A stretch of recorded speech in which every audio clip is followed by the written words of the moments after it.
everyone. I hope you all are doing well. यहाँ हम discuss कर रहे हैं HCS टेस्ट सीरीज के क्वेश्चंस। तो स्टार्ट करते हैं अपना डिस्कशन। फर्स्ट क्वेश्चन है आज के लिए, eight which of the following place Indigo revolt took place? निम्नलिखित में से किस स्थान पर नील विद्रोह हुआ था? हाँ जी बताइए। ऑप्शंस आर बंगाल, महाराष्ट्र, केरला और बिहार। कहाँ हुआ था इंडिगो रिवोल्ट? इंडिगो रिवोल्ट हुआ था बंगाल में। और कब हुआ था ये भी इंपॉर्टेंट हो जाता है, तो हम देख लेते हैं इसकी एक्सप्लेनेशन। जो इंडिगो रिवोल्ट हुआ था, इंडिगो रेबिलियन हुआ था, इसे नील विद्रोह भी बोला जाता है। ये बंगाल में हुआ था 1859 1860 में ये हुआ था। और ये रिवोल्ट क्या था? ये रिवोल्ट था फार्मर्स का अगेंस्ट द ब्रिटिश प्लांटर्स। क्योंकि जो ब्रिटिश प्लांटर्स थे वो जो है फोर्स करते थे फार्मर को ग्रो करने के लिए इंडिगो कि under the unfavourable conditions to the farmer. और इसके ऊपर जो है एक प्ले भी लिखा गया है, ये भी इंपॉर्टेंट हो जाता है। इसका नाम है नील दर्पण। नील दर्पण means the mirror of Indigo. ये किसके द्वारा लिखा गया है? ये लिखा गया है दीन बंधु मित्रा के द्वारा। दीन बंधु मित्रा ने जो है नील दर्पण नाम का एक प्ले लिखा था। ये इन्होंने लिखा था 1858-59 में, जो जहां पे इन्होंने पोर्ट्रे किया था फार्मर की situation accurately. Okay, now move to the next question. Next question हम देखते हैं। नेक्स्ट में आपसे पूछा गया है, in which of the following year Cabinet Mission reached India? निम्न में से किस वर्ष में कैबिनेट मिशन जो है वो भारत में पहुंचा था? ऑप्शंस आर 1945, 1942, 1946 और 1943। ये आजादी से थोड़ा ही पहले जो है कैबिनेट मिशन आया था, ये आप सभी को पता होगा। तो ये एग्जैक्ट डेट है 1946। 1946 में जो है कैबिनेट मिशन इंडिया में आया था। इसके बारे में भी हम डिटेल में देख लेते हैं। जो कैबिनेट मिशन थी वो एक हाई पावर मिशन थी जो भेजी गई थी इंडिया में फैब 1946 में। किसके द्वारा? एटले गवर्नमेंट के द्वारा। एटले जो है उस टाइम पे ब्रिटिश के प्राइम मिनिस्टर थे। और इस मिशन ये जो मिशन था, कैबिनेट मिशन जो था, इसमें 3 ब्रिटिश कैबिनेट मेंबर थे। कैबिनेट मेंबर होने की वजह से ही इस मिशन का नाम कैबिनेट मिशन रखा गया था। और वो मेंबर कौन कौन थे ये भी इंपॉर्टेंट हो जाता है। ये थे Patrick Lawrence, Stafford Cripps and A V Alexander. और जो कैबिनेट मिशन है उसका एम क्या था? उसका एम था डिस्कस करना transfer of power from British to the Indian leadership. India के जो लीडर्स हैं उनको पावर देने की बात थी, ट्रांसफर करना था पावर ब्रिटिशर्स से इंडिया के लीडर्स को। Now move to the next question. Next में आपसे पूछा गया है, कंसिडर द फॉलोइंग स्टेटमेंट। आपको ये स्टेटमेंट देखनी है। फर्स्ट स्टेटमेंट है, the Sanskrit college was established by Jonathan Duncan in Banaras in 1791। 1791 में जो है संस्कृत कॉलेज जो है एस्टेब्लिश किया गया था जोनाथन डनकन के द्वारा बनारस में। तो क्या ये स्टेटमेंट सही है? ये स्टेटमेंट बिल्कुल सही है। ये काफी इंपॉर्टेंट हो जाती है। जो एजुकेशन से रिलेटेड क्वेश्चंस होते हैं वो बहुत इंपॉर्टेंट होते हैं। ये आपको रिमेम्बर रखना है, याद रखनी है ये स्टेटमेंट आपको। नेक्स्ट हम बात करते हैं फोर्ट विलियम कॉलेज की। फोर्ट विलियम कॉलेज जो है वो सेटअप किया गया था वेलेस्ली के द्वारा 1800 में। क्या स्टेटमेंट सही है? ये भी बिल्कुल सही है। उसके बाद हम बात करते हैं, James Thompson developed a comprehensive scheme of village education through the medium of vernacular language. जो जेम्स थॉमसन है उन्होंने डेवलप की थी एक स्कीम जिसमें क्या था, विलेज एजुकेशन के रिगार्डिंग ये स्कीम थी। और विलेज में जो एजुकेशन दी जाएगी उसका मीडियम क्या होगा? उसका मीडियम होगा जो वहां की वर्नेक्युलर लैंग्वेज है। ओके, तो ये स्टेटमेंट भी बिल्कुल सही है। और यहाँ पे आपसे पूछा गया है कौन सी स्टेटमेंट सही है, तो सही आंसर हो जाएगा ऑल ऑफ द अबव 1 2 3। तीनों की 3 स्टेटमेंट जो है बिल्कुल सही है।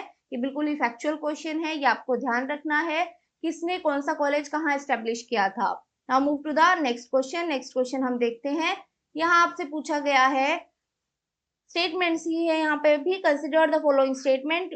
जो स्टेटमेंट है वो देखनी है आपको। फर्स्ट स्टेटमेंट जो है वो दी गई है, Aitchison committee on public service was set up by Lord Dufferin. Lord Dufferin के द्वारा जो है एचिकन समिति का जो है गठन किया गया था। क्या ये स्टेटमेंट सही है? ये स्टेटमेंट जो है बिल्कुल सही है। लॉर्ड डफरिन ने जो है एस्टेब्लिश की थी ये कमेटी। उसके बाद नेक्स्ट स्टेटमेंट है, Satyendra Nath Tagore become the first Indian to qualify for the Indian civil services. ये भी स्टेटमेंट बिल्कुल सही है। जो ये पूछा जा सकता है आपसे, दूसरे फॉर्म में भी पूछा जा सकता है कि who is the first Indian to qualify for the Indian civil services. तो आंसर हो जाएगा सत्येंद्र नाथ टैगोर। ये जो है रविंद्रनाथ टैगोर के कजिन थे। तो इसका सही आंसर क्या है? सेकंड स्टेटमेंट भी आपकी सही है। थर्ड पे हम चलते हैं। थर्ड में पूछा गया है Lord Cornwallis set up the fort William college for training of new recruits. तो ये स्टेटमेंट गलत हो जाती है। अभी हमने प्रीवियस क्वेश्चन में ही देखा है कि लॉर्ड वेलेस्ली ने ये सेटअप किया था। लॉर्ड वेलेस्ली ने सेटअप किया था फोर्ट विलियम कॉलेज। और फोर्ट विलियम कॉलेज बनाया किस पर्पस के लिए गया था? ये बनाया गया था for the training of the new recruits. Okay, तो कॉर्नवालिस नहीं है, वो लॉर्ड वेलेस्ली थे। ये स्टेटमेंट आपका हो जाता है रॉन्ग। तो सही आंसर क्या होगा? सही आंसर है 1 एंड 2। और अगर आपको सिंपली थर्ड ही स्टेटमेंट पता है कि थर्ड स्टेटमेंट रॉन्ग है, तब भी आप इसके आंसर को जो है करेक्ट कर सकते हैं। 1 and 2 is the right answer, B is the right answer. Now move to the next question. Next में आपसे पूछा गया है कंसिडर द फॉलोइंग स्टेटमेंट। कुछ स्टेटमेंट्स दी गई हैं, वो आपको देखनी है। फर्स्ट स्टेटमेंट है the vernacular press act was passed by Lord Ripon. कि जो वर्नैक्युलर प्रेस एक्ट है मींस देसी भाषा समाचार पत्र की अधिनियम लॉर्ड रिपन के द्वारा पारित किया गया था। तो ये स्टेटमेंट रॉन्ग हो जाती है। उस टाइम पे थे लॉर्ड लिटन। लॉर्ड लिटन के अंडर जो है ये पारित किया गया था। नेक्स्ट है, तो फर्स्ट स्टेटमेंट हो जाती है आपकी रॉन्ग। आपका आंसर होगा ए और सी में से, मींस थर्ड स्टेटमेंट आपकी करेक्ट है। Treaty of Srirangapatnam was done at the time of Lord Cornwallis. ये वाली स्टेटमेंट आपकी बिल्कुल सही है। नेक्स्ट हम बात करते हैं स्टैटिस्टिकल सर्वे ऑफ इंडिया जो है एस्टेब्लिश किया गया था लॉर्ड मायो के अंडर। ये भी बिल्कुल सही है। इसका सही आंसर हो जाएगा 2 एंड 3। ये बिल्कुल फैक्चुअल क्वेश्चन है, यहाँ से आपको ध्यान भी रखना है। ये वन स्टेटमेंट में भी पूछा जा सकता है कि किसके अंडर जो है स्टैब्लिश किया गया था स्टैटिस्टिकल सर्वे ऑफ इंडिया, तो आंसर हो जाएगा लॉर्ड मायो के अंडर। ये भी इंपॉर्टेंट है। ट्रीटी ऑफ श्रीरंगपट्टनम जो है उस टाइम पे कौन जो है गवर्नर जनरल थे? तो लॉर्ड कॉर्नवालिस थे। तो इस तरह से ही दूसरी फॉर्म में भी ये क्वेश्चन आपसे पूछे जा सकते हैं। ये सारी स्टेटमेंट जो है बहुत इंपॉर्टेंट है आपके लिए। सी इसका सही आंसर है। Now move to the next question. Next में आपसे पूछा गया है with reference to the classical Sanskrit literature consider the following statement. First statement है Sanskrit drama is completely in poetic style. कि जो संस्कृत का ड्रामा होता है वो पूरी तरह से सिर्फ और सिर्फ पोएटिक स्टाइल में होता है। इसमें कंप्लीटली का मतलब यही है कि पूरा ही पोएटिक स्टाइल में होता है। ऐसा नहीं होता है, ये पोएटिक स्टाइल में भी होता है और प्रोज स्टाइल में भी होता है। तो फर्स्ट स्टेटमेंट आपकी रॉन्ग हो जाएगी। नेक्स्ट है Kalidas popular drama work are Meghdoot और ऋतु संहारा। ये भी गलत है क्योंकि ये ड्रामा नहीं है, ये इनका पोएटिक वर्क है। ओके, तो सेकंड भी रॉन्ग हो जाता है। थर्ड है Mrichchhakatika a popular Sanskrit drama written by Shudraka is about the fight between Charudatta and courtesan. यहाँ पे बहुत सारे बच्चे कंफ्यूज हो जाते हैं क्योंकि मृच्छकटिका जो है एक संस्कृत ड्रामा है, ये भी बिल्कुल सही है। शूद्रक के द्वारा लिखा गया है, ये भी बिल्कुल सही है। यहाँ पे ये वर्ड जो है रॉन्ग है, ये फाइट नहीं है, लव अफेयर के ऊपर है। Love affair between Charudatta and courtesan. तो सिर्फ एक वर्ड है जो इस स्टेटमेंट को रॉन्ग कर देता है, तो थर्ड भी आपका रॉन्ग हो जाएगा। नेक्स्ट है भावभूति। भावभूति रोड मुद्र राक्षस a political drama of Chandragupta Maurya. ये जो है भावभूति के द्वारा नहीं, ये विशाख दत्ता के द्वारा लिखा गया है। विशाख दत्ता। तो फोर्थ स्टेटमेंट भी आपकी रॉन्ग हो जाएगी। और यहाँ आपसे पूछा गया है इनकोरेक्ट स्टेटमेंट बताइए। तो सही आंसर क्या हो जाएगा? सभी की सभी स्टेटमेंट जो है इनकोरेक्ट है। 1 2 3 and 4, C is the right answer. इसकी एक्सप्लेनेशन हम देख लेते हैं। अभी हमने बात की थी कि जो संस्कृत ड्रामा है, फर्स्ट स्टेटमेंट थी कि वो कंप्लीट जो है पोलिटिकल स्टाइल में होता है। नहीं, जो संस्कृत ड्रामा है वो पॉपुलर जनरे है क्लासिकल संस्कृत लिटरेचर का। इसमें जो है यूज किया जाता है लिरिकल प्रोज का और उसके साथ साथ पोएट्री कैटेगरी का। नेक्स्ट था कालिदास के जो ड्रामा है और उसमें दिया था ऋतु साम्र और मेघदूता। तो ये ड्रामा नहीं, ये पोएटिक कलेक्शन है। जो इनके फेमस ड्रामा है वो है मालविका अग्निमित्रा, विक्रम उर्वश्यम एंड अभिजनम शकुंतला। ओके, ये इनके फेमस ड्रामा है, ये भी ध्यान रखना है, ये भी पूछा जा सकता है। तीनों के नेम दे दिए जाएंगे, इसके साथ फोर्थ कोई और दे दिया जाएगा। फॉर एग्जांपल मुद्र राक्षस दे दिया जाएगा और पूछा जाएगा इनमें से कौन से जो है कालिदास का ड्रामा नहीं है। तो ये ध्यान रखना है, मालविका अग्निमित्रा, विक्रम उर्वश्यम एंड अभिजनम शकुंतलम, ये जो है कालिदास के फेमस ड्रामा है और इनकी पोएटिक कलेक्शन है ऋतु संहार और मेघदूता। नेक्स्ट है मृच्छकटिका, जो है ये एक शूद्रक के द्वारा लिखा गया है, शूद्रक के द्वारा ये लिखा गया है, संस्कृत में लिखा गया है। ये लव अफेयर है between Charu Datta and a courtesan. और विशाख दत्ता ने लिखी है मुद्र राक्षस, ये एक पॉलिटिकल ड्रामा है। Chandragupta ascend to the throne. Okay, Bhavabhuti का फेमस वर्क भी देख लेते हैं। भावभूति ने लिखा है Uttar Ramacharitam. Now move to the next question. ये भी स्टेटमेंट बेस्ड क्वेश्चन है। यहाँ आपसे पूछा गया है which of the following statement are true about Padma award. Padma awards के बारे में ये है। यहाँ से आपके पद्म अवार्ड भी जो है कवर हो जाएंगे। तो सबसे पहले हम बात करते हैं फर्स्ट स्टेटमेंट की। ये है Padma Bhushan. Padma Bhushan award is given to those who did a remarkable social service. तो ये स्टेटमेंट रॉन्ग हो जाती है। ये जो है पद्मश्री के लिए सही है। पद्मश्री, पद्मश्री जो है उन्हें दिया जाता है जो रिमार्केबल वर्क करते हैं सोशल सेक्टर में, सोशल सर्विस जो करते हैं उन्हें पद्मश्री दिया जाता है। तो फर्स्ट हो जाएगा आपका रॉन्ग। नेक्स्ट है Padma Vibhushan is the fourth highest civilian award in Republic of India. नहीं, ये फोर्थ हाईएस्ट नहीं है, ये सेकंड हाईएस्ट है। जो फर्स्ट पे है वो क्या होता है, वो है भारत रत्न। भारत रत्न फर्स्ट पे है, पद्म विभूषण जो है वो सेकंड हाईएस्ट सिविलियन अवार्ड है। एंड देन पद्म भूषण जो है वो second highest, third highest civilian award है। और पद्मश्री जो है ये फोर्थ हाईएस्ट है। ये भी आपको ध्यान रखना है। फर्स्ट पे है भारत रत्न, सेकंड पे है पद्म विभूषण, एंड थर्ड पे है पद्म भूषण, फोर्थ पे है पद्मश्री। तो सेकंड स्टेटमेंट भी आपकी रॉन्ग हो जाती है। थर्ड है the medal given to Padmashri awardee has a lotus flower with the word देश सेवा एम्बोस्ड ऑन इट। ये स्टेटमेंट भी रॉन्ग हो जाती है। ये किस मेडल पे होता है ये हम एक्सप्लेनेशन में देख लेते हैं। पद्म विभूषण जो है ये सेकंड हाईएस्ट होता है और इस अवार्ड पे लिखा यहाँ पे होता है लोटस फ्लावर। इसमें लोटस फ्लावर होता है जिसके मिडल में लिखा होता है देश सेवा। वो जो है पद्म श्री पे नहीं होता है, पद्म विभूषण पे होता है। ओके, इसलिए थर्ड स्टेटमेंट भी आपकी रॉन्ग है। ये जो लोटस फ्लावर होता है और देश सेवा जो लिखा होता है ये होता है पद्म विभूषण के ऊपर। तो सभी की सभी स्टेटमेंट जो है यहाँ पे रॉन्ग है। और यहाँ पे पूछा है करेक्ट कोड बताइए। तो सही आंसर क्या हो जाएगा, none of the about, D is the right answer.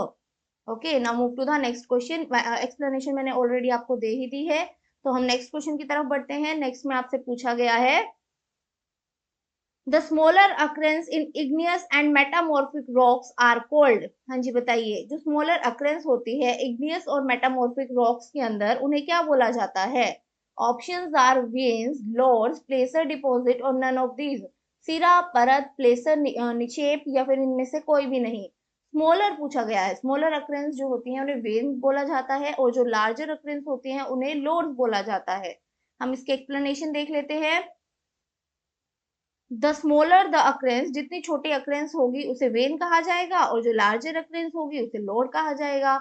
और मोस्ट केसेस में क्या होता है, ये किस तरह से फॉर्म होती है, ये फॉर्म होती है जब मिनरल जो है अपनी लिक्विड या मोल्टन फॉर्म में या फिर गैसियस फॉर्म में, यहाँ पे जैसे लिक्विड है वो जो है अपवर्ड जो है फोर्स किया जाएगा कैविटीज के थ्रू।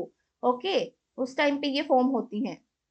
पिक्चर के थ्रू आपको बेटर समझ आएगा। मैं आपको पिक्चर दिखा देती हूँ। ये आप देख सकते हैं, ये है मैग्मा और ये जो है ऊपर की तरफ आ रहा है। जहाँ पे एक शॉर्ट फॉर्म में है तो वेन्स बोला जाएगा और जहाँ पे लार्ज फॉर्म में है यहाँ पे आप देख सकते हैं ये तो सिंपल लाइंस हैं, ये सब वेन्स हैं। यहाँ पे जो है ये ज्यादा एरिया में है तो लोड्स है, ये भी लोड्स है। Okay, now move to the next question. Next हम देख लेते हैं।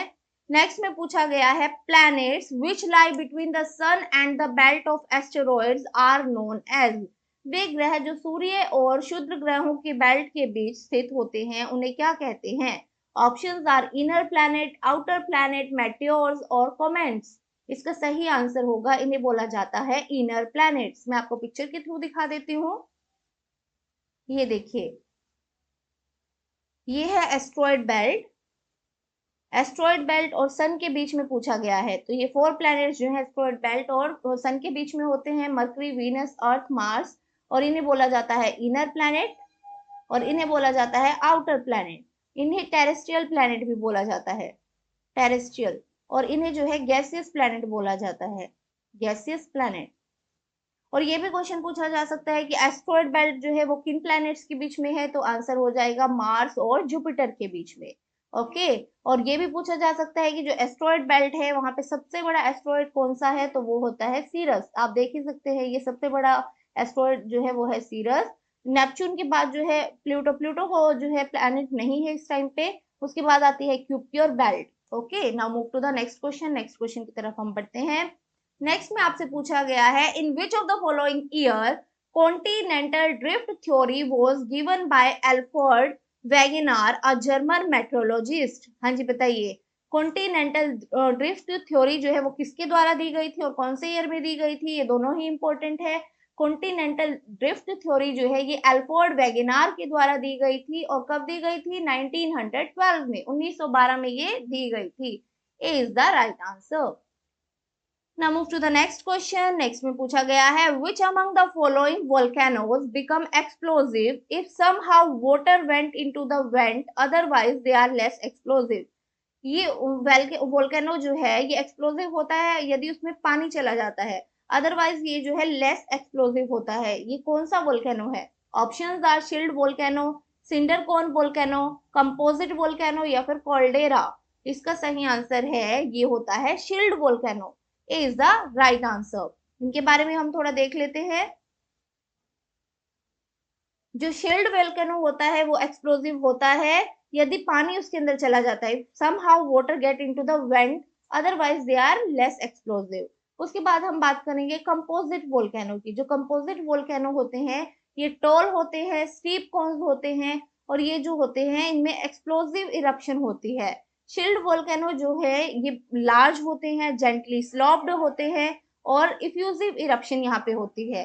फिर हम बात करेंगे सिंडर कोन्स की। सिंडर कोन्स जो है ये स्मॉलेस्ट वोल्केनो होते हैं और ये किसका रिजल्ट होते हैं, ये रिजल्ट होते हैं result from accumulation of many small fragment of ejected material. ये इस तरह इन्हें बोला जाता है सिंडर कोन। ये हुआ शिल्ड वोल्केनोज और कंपोजिट वोल्केनो, हमने तीनों के बारे में डिस्कस कर लिया है। Now move to the next question. यहाँ पूछा गया है, which of the following region does not come under the Mediterranean type of climate. Mediterranean type of climate में जो है इनमें से कौन सा रीजन नहीं आता है?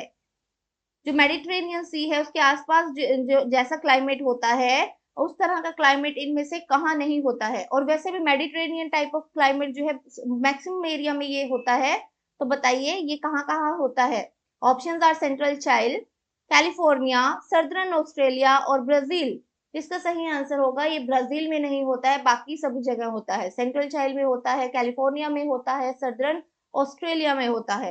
मैं आपको पिक्चर के थ्रू समझाती हूँ ताकि आप बेटर समझ पाए। ये देखिए यहाँ पे है मेडिटेरेनियन सी। मेडिटेरेनियन सी रीजन के आसपास जो भी टेम्परेचर है इसको जो है मेडिटेरेनियन क्लाइमेट बोलते हैं और इसमें जो है 30 डिग्री नॉर्थ से 45 डिग्री नॉर्थ तक की जो है टेम्परेचर क्लाइमेट आता है। तो कैलिफोर्निया भी इसमें कवर होता है और ये साउथ में भी सेम ही रहता है, 30 डिग्री साउथ से 45 डिग्री साउथ के बीच में। सेंट्रल चिली में ये रहता है and western cape of South Africa में होता है। Western south western and southern Australia में ये होता है। ओके, ब्राजील में नहीं होता है। सही आंसर क्या हो जाएगा? ब्राजील इसका सही आंसर होगा। Now move to the next question. Next question हम देखते हैं, which among the following is formerly known as Ellis Island. निम्नलिखित में से किसका प्राचीन नाम एलिस द्वीप समूह था? ऑप्शंस आर तुवालू, नाउरू, किरिबती और नन ऑफ द अबव। इसका सही आंसर है आइलेस आइलैंड पहले बोला जाता था तुवालू को। ए इज द राइट आंसर। मैं आपको दिखा देती हूँ तुवालू आइलैंड कहाँ पे पड़ता है। ये है तुवालू आइलैंड, यहाँ पे आप देख सकते हैं। ये पैसिफिक ओशन में आता है, ऑस्ट्रेलिया के साइड में है ये और आता है पैसिफिक ओशन में। इसी के साथ में यहाँ पे आप देख सकते हैं ये है किरावती। Okay, now move to the next question. Next question अब हम देख लेते हैं। यहाँ आपसे पूछा गया है, if the demand of a good exceed it's supply, means demand जो है वो सप्लाई से ज्यादा हो जाती है, सप्लाई से ज्यादा हो जाती है यदि डिमांड, तो उसे क्या बोला जाता है? उसे बोला जाएगा कॉस्ट पुश इन्फ्लेशन या फिर cost pull inflation, demand push inflation और डिमांड पुल इन्फ्लेशन। तो ये आप देख ही सकते हैं ये डिमांड की वजह से जो है इन्फ्लेशन हो रही है, तो इसे बोला जाएगा demand pull inflation. D is the right answer. Demand यदि सप्लाई से ज्यादा हो जाती है तब बोला जाता है डिमांड पुल इन्फ्लेशन। इसकी एक्सप्लेनेशन भी हम देखेंगे। जब डिमांड जो है गुड्स की या सर्विसेज की वो ज्यादा होती है सप्लाई से, तो उसे डिमांड पुल इन्फ्लेशन बोला जाता है। डिमांड बढ़ने से क्या होगा, यदि डिमांड बढ़ रही है उसकी वजह से उस प्रोडक्ट का या फिर उस गुड और सर्विसेज की जो है प्राइस भी बढ़ेगी। प्राइस बढ़ेगी अगर सप्लाई लिमिटेड रहती है, इसकी वजह से क्या होगा, महंगाई बढ़ेगी, इन्फ्लेशन होगा उस फील्ड में। ओके, तो डी इसका सही आंसर हो जाएगा। नेक्स्ट क्वेश्चन देखते हैं। नेक्स्ट में पूछा गया है, which of the following is not a quantitative tool of India's monetary policy? जो मॉनेटरी पॉलिसी होती है उसमें दो तरीके के टूल होते हैं, एक होता है क्वांटिटेटिव और दूसरा होता है क्वालिटेटिव। यहाँ पे आपसे पूछा गया है कि इनमें से कौन सा क्वांटिटेटिव टूल नहीं है। Options are repo rate, statutory liquidity ratio, open market conditions और मार्जिन रिक्वायरमेंट। तो इसका सही आंसर हो जाएगा मार्जिन रिक्वायरमेंट, क्योंकि मार्जिन रिक्वायरमेंट जो है ये एक क्वालिटेटिव टूल है। बाकी repo rate, SLR, open market condition ये सब क्वांटिटेटिव टूल है। हम देख लेते हैं कौन कौन से क्वांटिटेटिव टूल होते हैं। क्वांटिटेटिव टूल्स में आता है bank rate, SLR, CRR means cash reserve ratio, repo rate, reverse repo rate और ओपन मार्केट कंडीशन। ये सब जो है ये क्वांटिटेटिव इंस्ट्रूमेंट्स होते हैं। Now move to the next question. Next में आपसे पूछा गया है, the RBI issue currency using. जो आरबीआई है वो करेंसी इशू करती है किस चीज का यूज करके, simple proportional system, maximum reserve system, maximum proportional reserve system और मिनिमम रिजर्व सिस्टम। देखो क्या रखेंगे वो अपने पास, वो मिनिमम रिजर्व सिस्टम अपने पास रखेंगे, क्योंकि सर्कुलेशन भी होना चाहिए मार्केट में, मैक्सिमम तो वो रखेंगे नहीं। तो इसका सही आंसर क्या है, मिनिमम रिजर्व सिस्टम। और वो कितना अमाउंट इन्होंने रखा हुआ है वो भी हम देख लेते हैं, वो भी इंपॉर्टेंट हो जाता है, पूछा जा सकता है।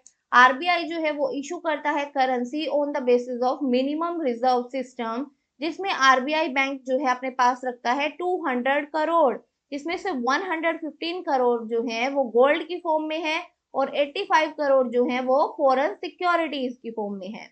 Okay, now move to the next question. Next में पूछा गया है, what is repo rate. Repo rate क्या होता है। रेपो रेट वो रेट है जहां पे बैंक जो है वो बोरो करते हैं आरबीआई से, या फिर वो रेट होता है जहां पे बैंक जो है वो लेंड करते हैं आरबीआई को, या फिर वो रेट होता है जिसके बिलो जो है लैंड नहीं कर सकते हैं, below which landing is not allowed.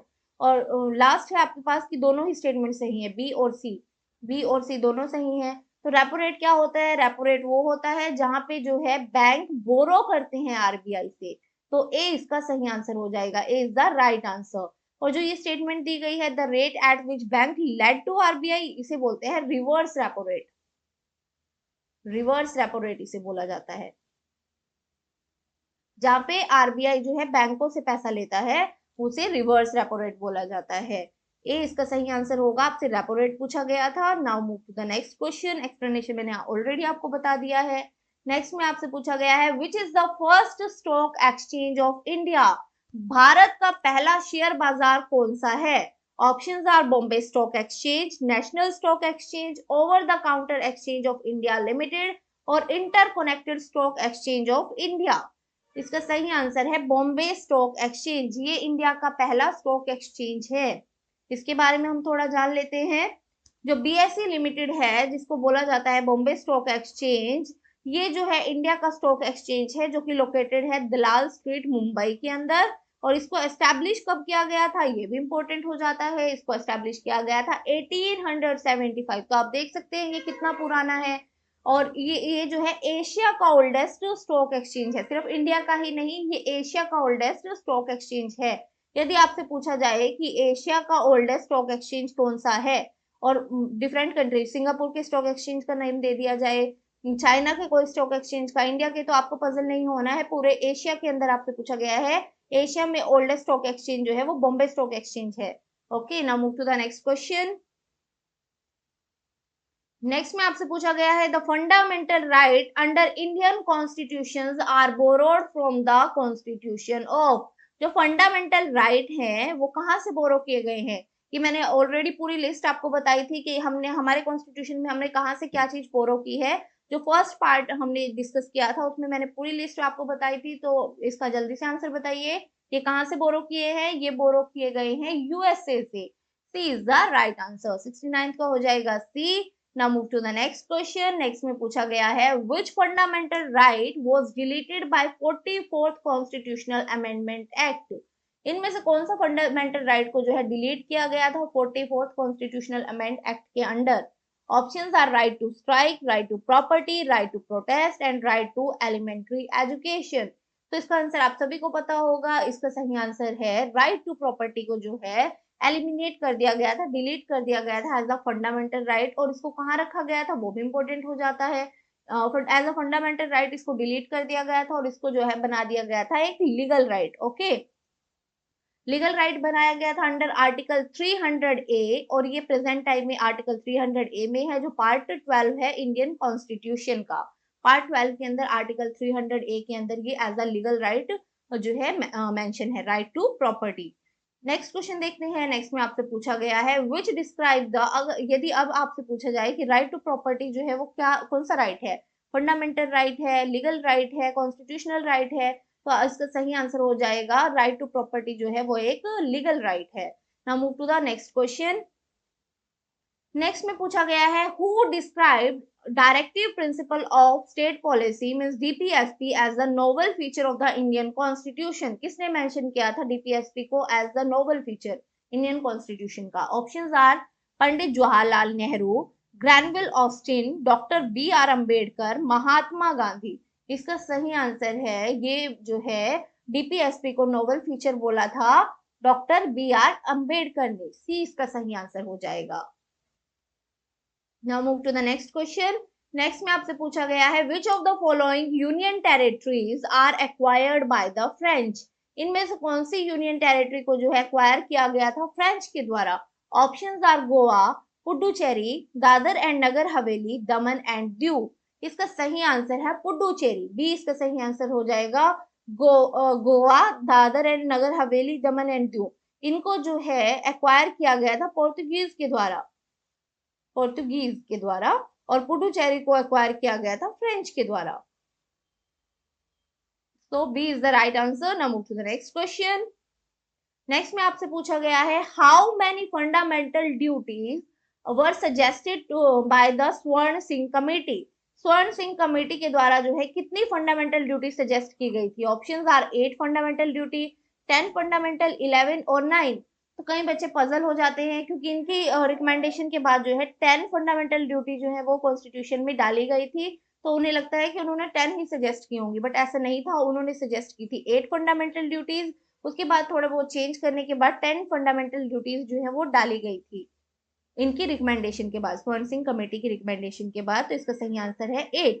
Okay, स्वर्ण सिंह कमेटी ने सजेस्ट किया था 8 फंडामेंटल ड्यूटीज का, लेकिन 10 फंडामेंटल ड्यूटीज जो है वो ऐड की गई थी कॉन्स्टिट्यूशन में। प्रेजेंट डे में कितनी फंडामेंटल ड्यूटी है? 11 फंडामेंटल ड्यूटी है, एक जो है वो बाद में डाली गई थी। Now move to the next question. Next में आपसे पूछा गया है parliamentary form of government is also known as. जो पार्लियामेंट्री फॉर्म ऑफ गवर्नमेंट होती है उसे और किस किस नाम से जाना जाता है? ऑप्शन है आपके पास cabinet government, Westminster form of government, responsible government और all of the above.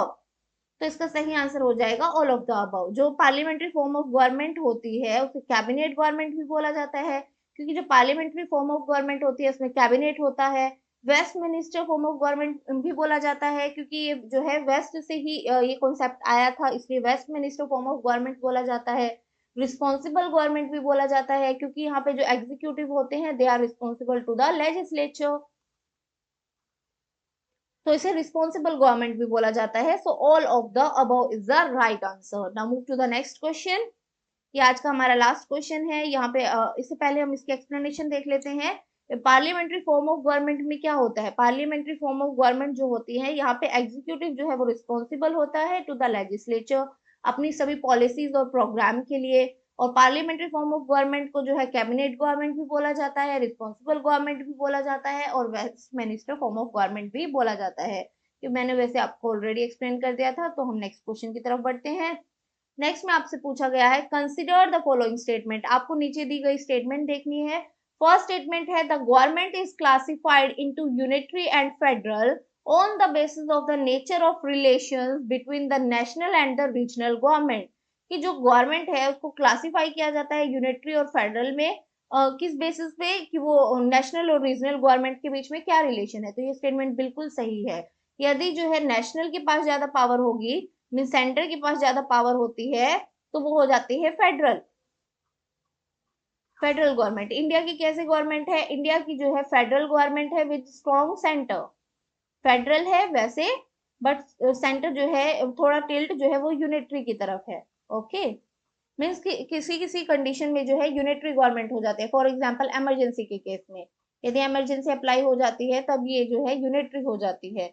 Okay, next हम देखते हैं जो गवर्नमेंट है can be classified into parliamentary और presidential on the basis of nature of relation between the legislature and executive. तो ये statement भी बिल्कुल सही है। जो पार्लियामेंट्री फॉर्म होती है वहां पे क्या होता है, वहां पे लेजिस्लेचर और एग्जीक्यूटिव इंटरडिपेंडेंट होते हैं, और प्रेसिडेंशियल फॉर्म ऑफ में क्या होता है, दोनों में सेपरेशन ऑफ पावर होता है। तो ये स्टेटमेंट भी बिल्कुल सही है। थर्ड है, in unitary form of government no regional government should exist. जो यूनिटरी फॉर्म ऑफ गवर्नमेंट होती है वहां पे कोई रीजनल गवर्नमेंट एग्जिस्ट नहीं कर सकती है। ये स्टेटमेंट रॉन्ग है, क्योंकि जो यूनिटरी फॉर्म ऑफ गवर्नमेंट है वहां पे ज्यादा पावर सेंटर के पास होती है, बट इसका मतलब ये नहीं है कि कोई रीजनल गवर्नमेंट ही नहीं होगी। ये स्टेटमेंट रॉन्ग हो जाती है। तो यहाँ पे पूछा है not untrue, means true statement पूछी गई है। तो सही है 1 and 2, A is the right answer. A इसका सही आंसर हो जाएगा। तो आज के लिए इतना ही। I hope you like the video. Thank you very much. Bye bye and take care.